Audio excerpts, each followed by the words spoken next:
Gurdjieff, escaping the inner prison. I see all the horror of the lives of ordinary people who are turning around in a circle of insignificant aims. People are spinning fantastic dreams of being someone, but they are empty. They lie to themselves.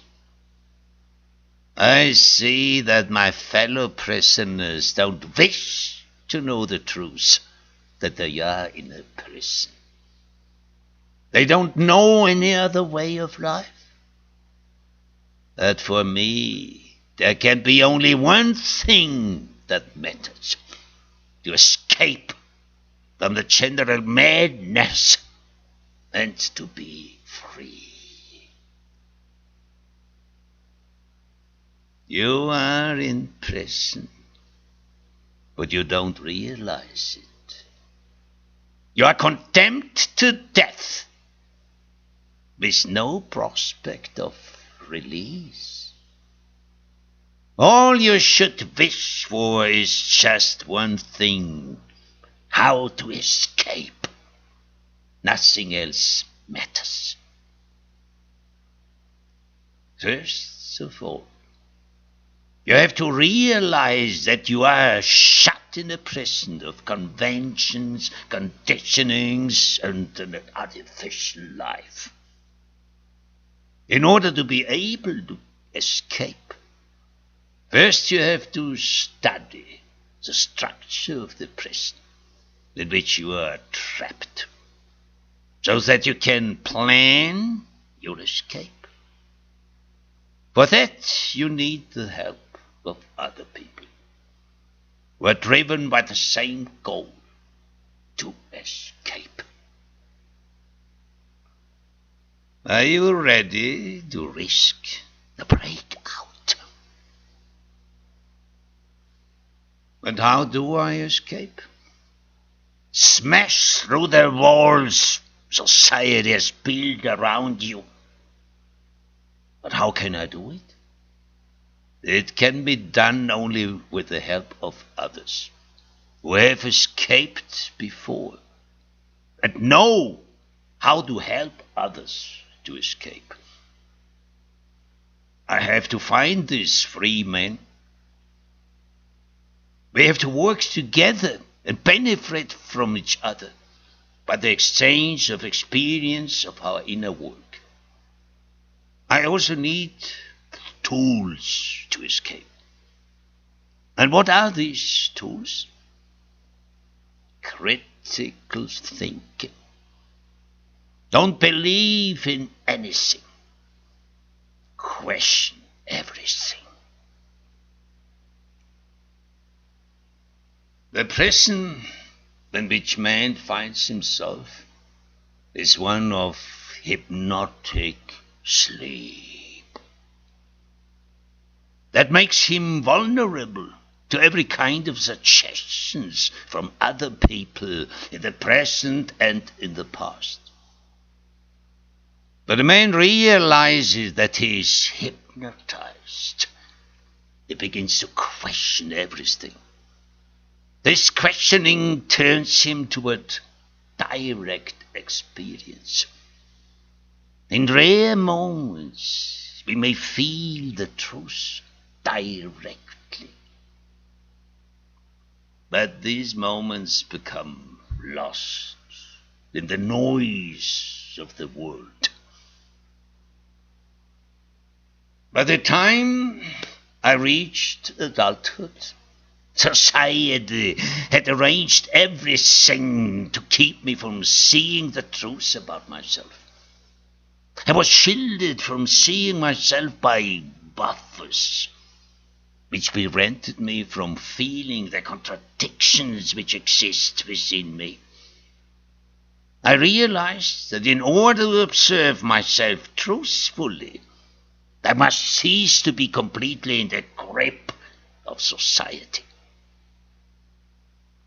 Now I hunger and thirst for truth. I feel that I cannot go on living as I have lived until now. I feel that I live in a prison. I am desperately looking for a way out of it. The guide says, first of all, you have to clean your machine of the dirt that has clogged it in the course of your life. But in order to undertake this cleaning, you have to see what needs to be cleaned. But to see this for yourself is almost impossible. One has to look from the outside, and for this, help is needed. You identify with your feelings and your thoughts. In order to break these identifications, you must know. But to know, you must first find out how to know. You cannot find this out by yourself. You need the guidance of someone who knows.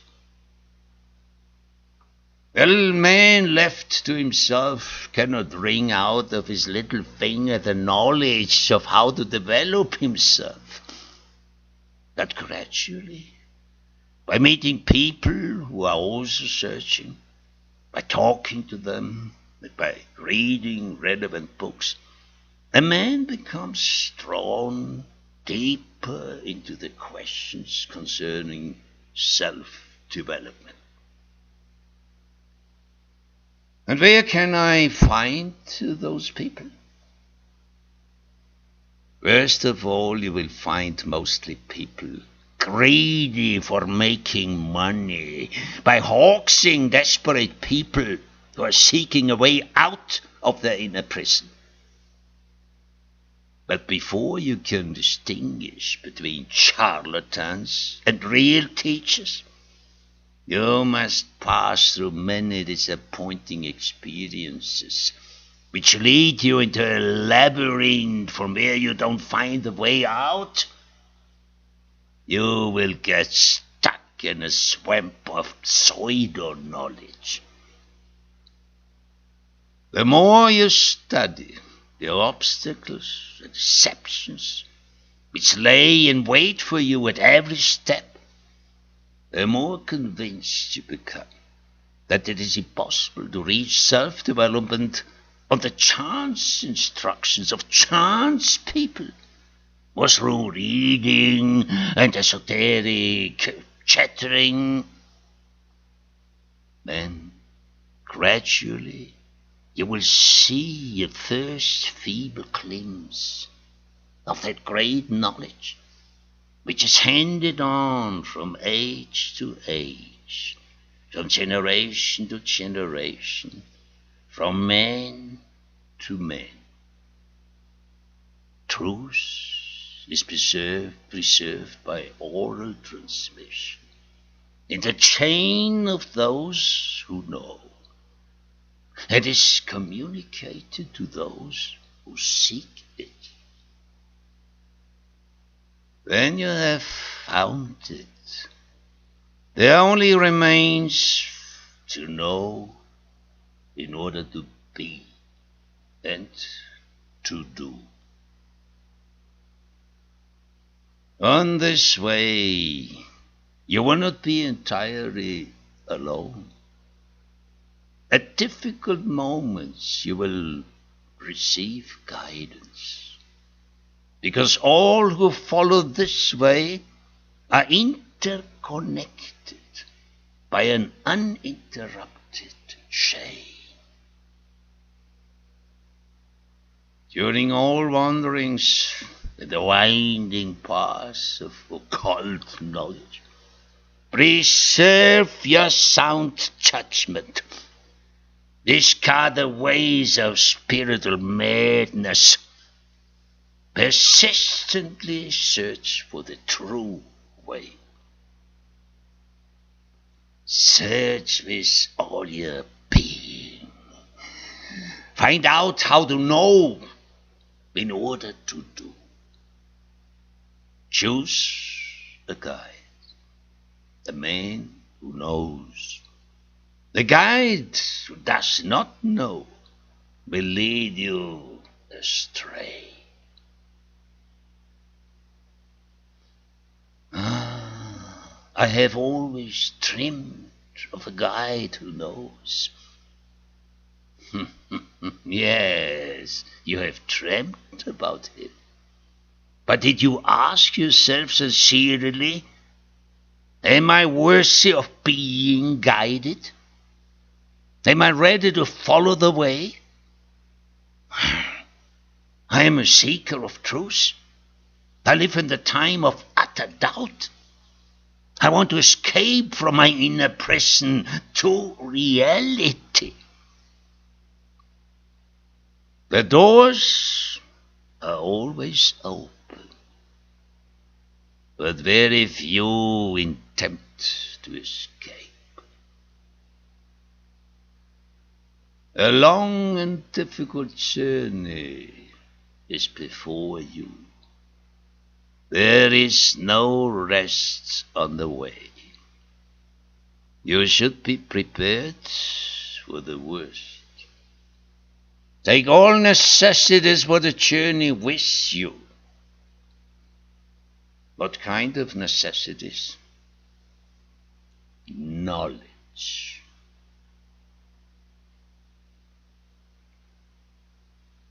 We all live in the cage of society. And the gods are the priests, the moralists, the conformists. They impose on us certain rules in the games people play. Being the good son, the good father, the good churchgoer, and the good citizen. Now I see that a cage is a cage, that the captors are villains. Being nice encourages sleep. So it is necessary to be harsh to keep people awake and to avoid feelings of sentimentality.